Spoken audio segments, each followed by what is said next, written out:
Thanks for that. Thanks for having us over to Sydney and presenting today. First of all, I'd just like to recognize the past and present elders of this country, the Gadigal country, and pay my respects. Take it away, Tim. G'day everyone. So this session we're going to share a little bit with you about the recent collaboration with ranger groups managing fire across the northern deserts in Australia, how integral people are in managing these natural areas, and the continuity of past and current practices.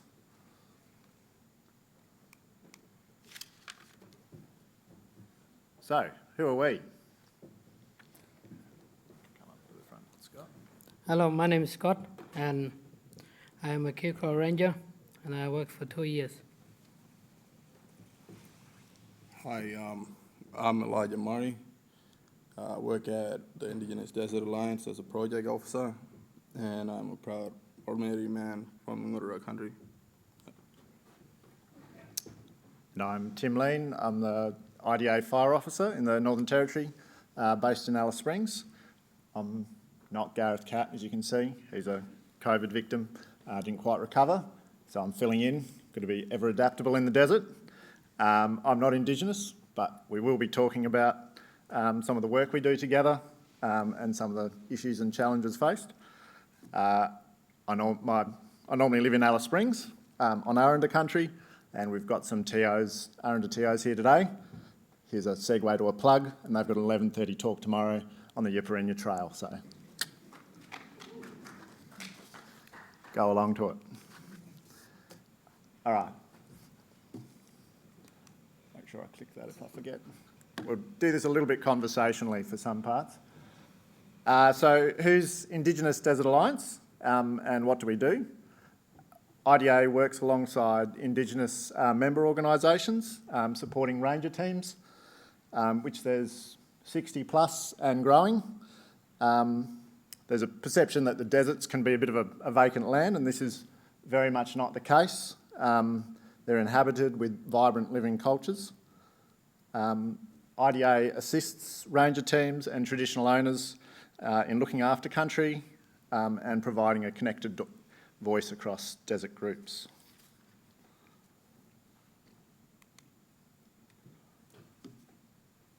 How does 10 Deserts Project fit in? So 10 Deserts Project is a collaboration with some of the larger Indigenous organisations. You can see some of them up in the top left, who are also all members of IDA. The IDA has a broader membership base. It's been running for around 4 years, and it's supported by the BHP Foundation. Today we're talking about the fire management stream, which is one of the major focuses. Of course, all of these projects are interconnected, and obviously one of the obvious ones is fire's impact and relationship to climate change. The fire work is really an extension of what these member organisations are already doing. Collaboration, certainly not anything new amongst desert groups, but I guess in this context it comes from ranger groups knowing that they're stronger when they work together.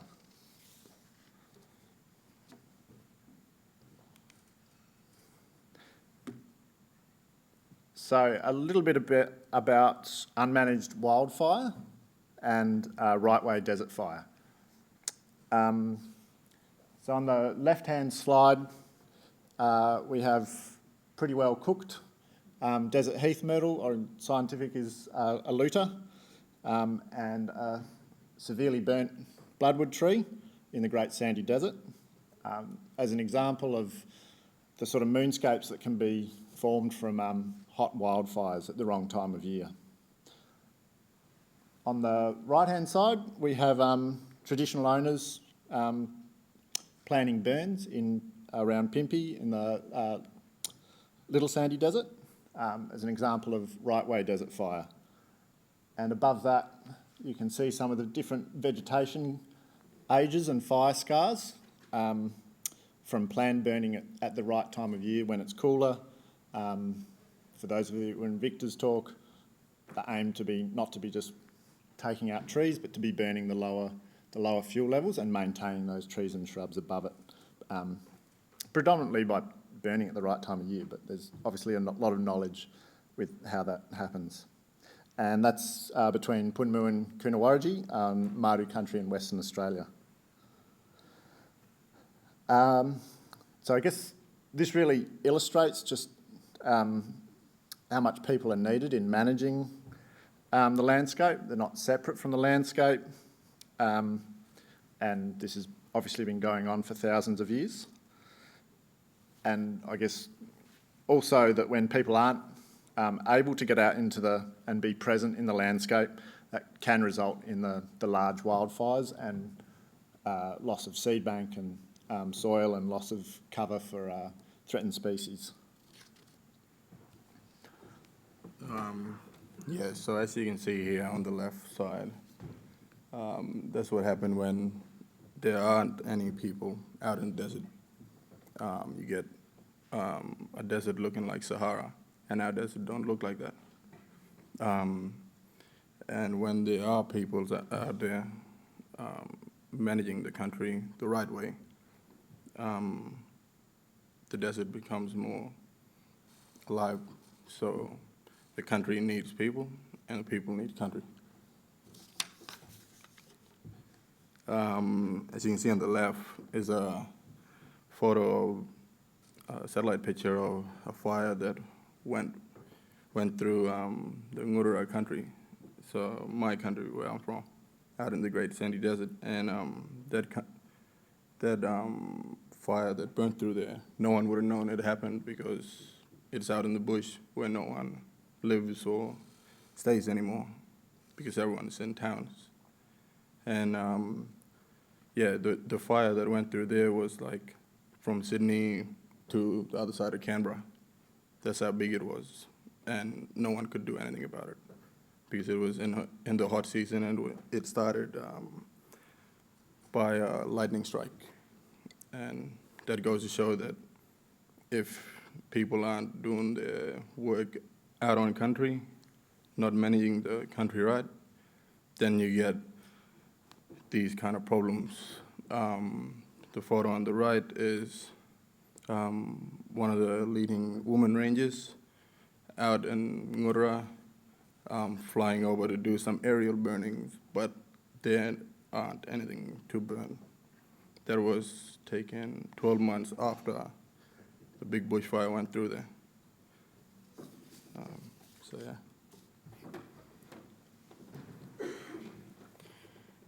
So this is a photo from 1953. You can see the left here, the map. This is when the elders were out and still in the bush, living out in the country. You can tell there's smaller fire scars around the map. Those when we're still hunting and living out in the bush. And yeah, and here see that's the Pintabin 9, and those are the last Pintabin 9 they were found in the desert. And so I worked with them, some of them old people today, and some of them I work with named Yalti, Nolia, and they take good care of looking after the countries, and yeah, teaching us how to burn fire traditional way and the right way.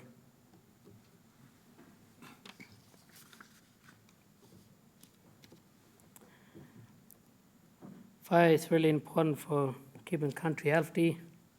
By managing fire right away, it stops big fire like wildfires from happening, which wipe out Ninu and Jalapa habitats. We use right way burning to help keep those threatened species from losing their homes and being killed by cats. And we burn two ways: traditional methods using fire sticks and Western methods like drip torches and rain hose. And yeah.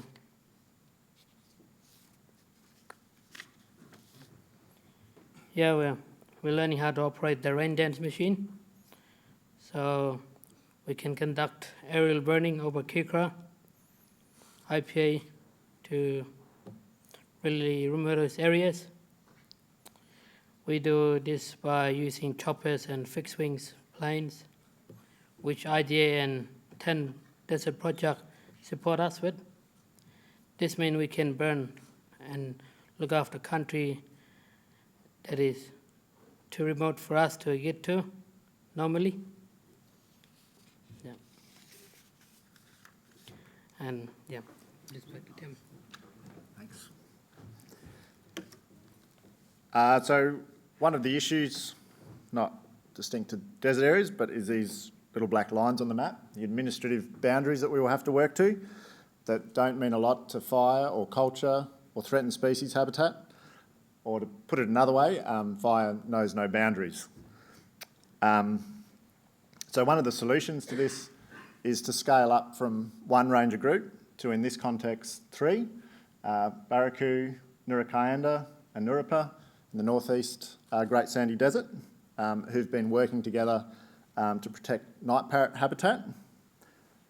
In this part of the desert, large interconnected clumps of spinifex are very vulnerable to wildfire, like Elijah was talking about, and breaking up those areas and buffering it against large wildfire ensures that you've got some habitat that can't all go at once and it has a level of protection. Beyond that, you can see the people in the photo, and these trips also provide great opportunities to get out to really remote country, and for people, the younger people to learn from their elders. Yeah, it's very remote country, and yeah, it serves as a vehicle for other purposes as well, beyond fire.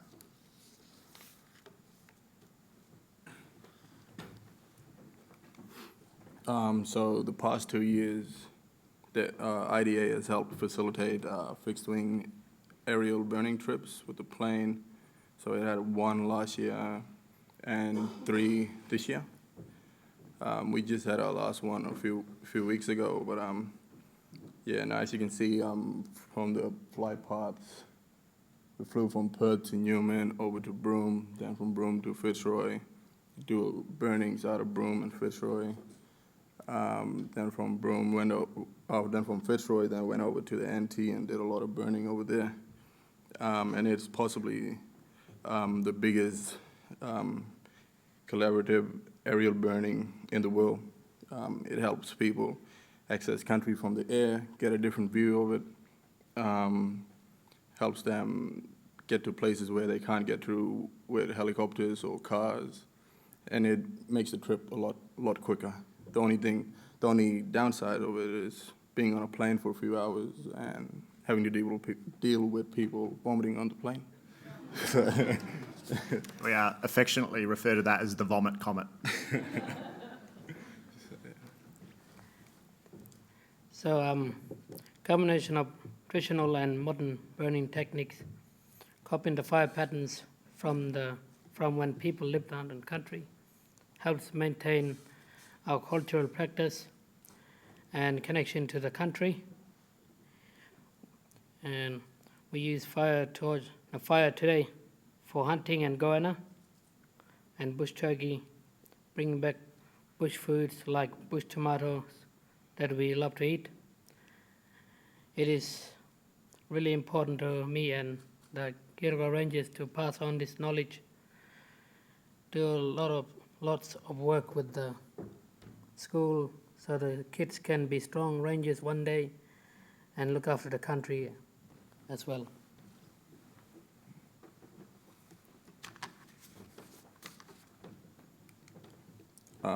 So just going back to the negative before, the 2017 fire that went through the Ngurra country, between then and now, Tingura Rangers had set goals to break up the 2017 fire scars by doing ground burnings, traditional burnings, techniques, aerial burnings with helicopters and planes. And yeah, the Rangers have really done a good job, and they take pride in their work.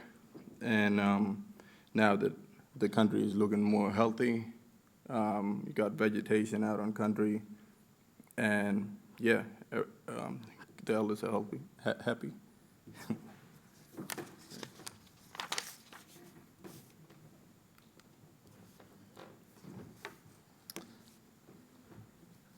So of the 60 plus ranger groups, about a third have been involved in the collaborative firework. Most of this is in the northwest desert country, which has a lot of spin effects, higher rainfall than some of the southern deserts, and hence more grassy fuels.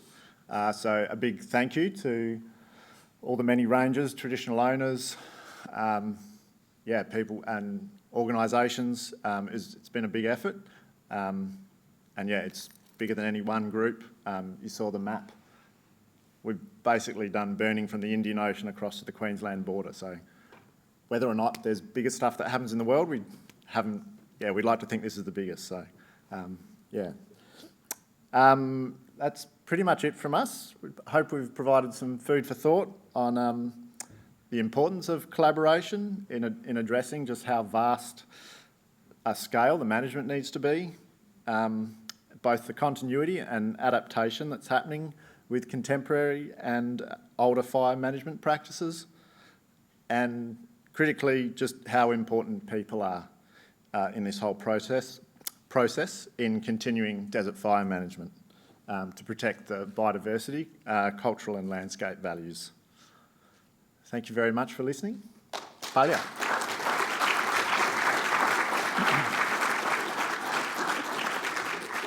Thank you. We've got about 5 minutes for questions, so just wait till I bring the mic around and then ask away. Hi, thanks for that. In regard to that massive fire in 2017, and then you showed that photograph a year later that was basically moonscape. Yep. Has it come back since then? Yep, it has grew. See that photo right there? So That's how it looks now. the bottom right hand. Yeah. Oh wow, that's fantastic. So, yeah, Oh, it's all good.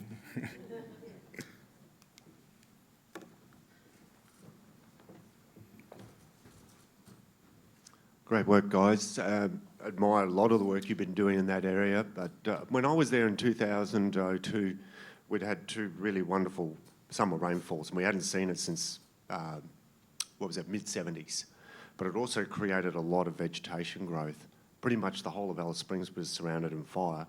We saw in 2001 the fires that burned through, and what it did was it cracked all the mulga seed open, and there was a lot of juvenile regrowth. In fact, it was basically returning that country to a mulga woodland. And the same had happened, but in reverse, back down south, and old people had told me that that's what had happened back in the change of the century, early 1900s, that it used to be mulga and it turned back into grasslands. And I wasn't really sure what they really meant by that, and yet it was soon followed up as an example in 2002 with a second burn that then cleaned out all those new seedlings and returned it to a grassland around Alice Springs. I mean, yes, a lot of it was buffel. However, there was a lot of native pasture as well as spinifex. What do you say in terms of how you might be able to manage that, even though you've got a large bit of country? Sometimes you're not able to get to all country. What have you got plans of how you might be able to manage things to be able to bring it back to the type of vegetation community that you are hoping it should be? How do you transition that back? Are you able to work with that?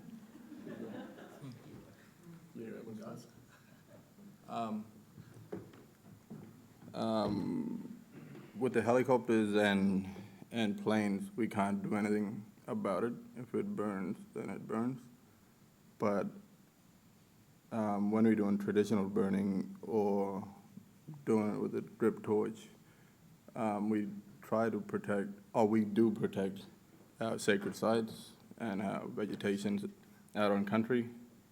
And like how Scott was saying earlier, he was doing ground burning to protect endangered species like bilbies and great desert skinks.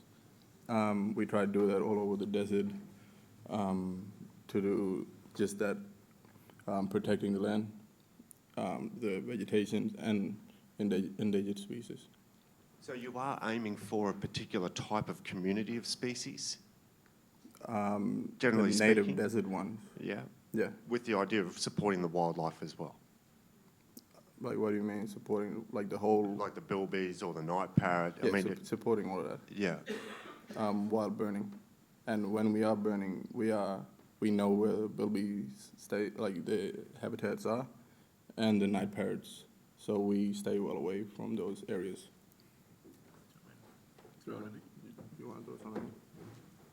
Yeah, look, I guess just to add to that, I guess one of the big challenges is just the sheer scale. Yeah, like the IPAs that we all work in are the size of small European countries. So yeah, I guess that's what we're building towards, is that sort of vegetation community level fire management. I'd say at the moment a lot of it is just trying to stop those really big destructive wildfires, but that's certainly an intention to get to that finer scale.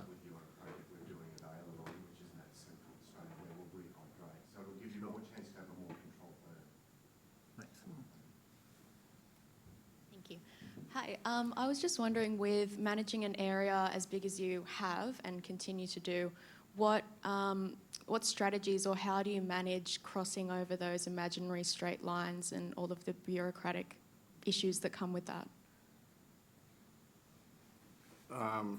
Sorry. Well, I can't speak for all, but I'll speak from experience. Rangers out on country, they know where to cut off and stuff like that, because they don't need a map for it. They just know when it's their country and when it's not their country. So to answer your question, they do know where they're burning, and they do know how to control it, and they burn small fires here and there to cut out those big fires. Yeah.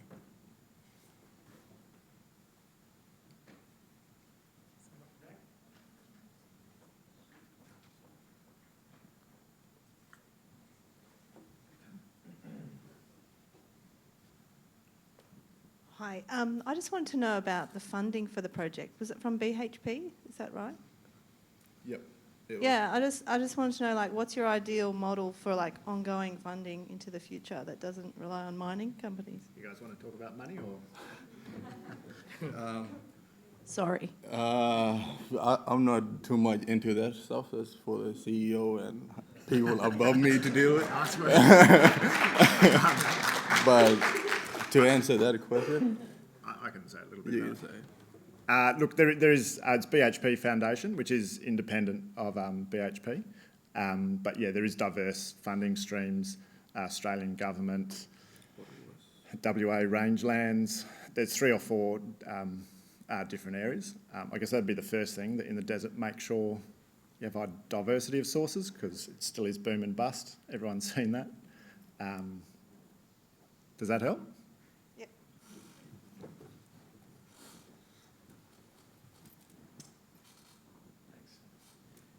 Yeah, I was just wondering if how bufflegrass has impacted your burning regimes, or if your burning regimes are having any positive impact on buffle management. Do you guys have bufflegrass? The bufflegrass are everywhere in the desert. But what are we doing to stop it?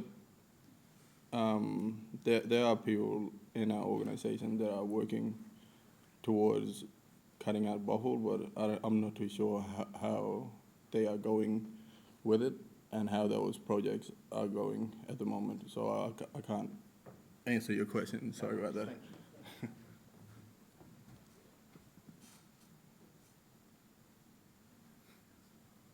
I think that might be a wrap, guys. Thank you very much for your time this afternoon.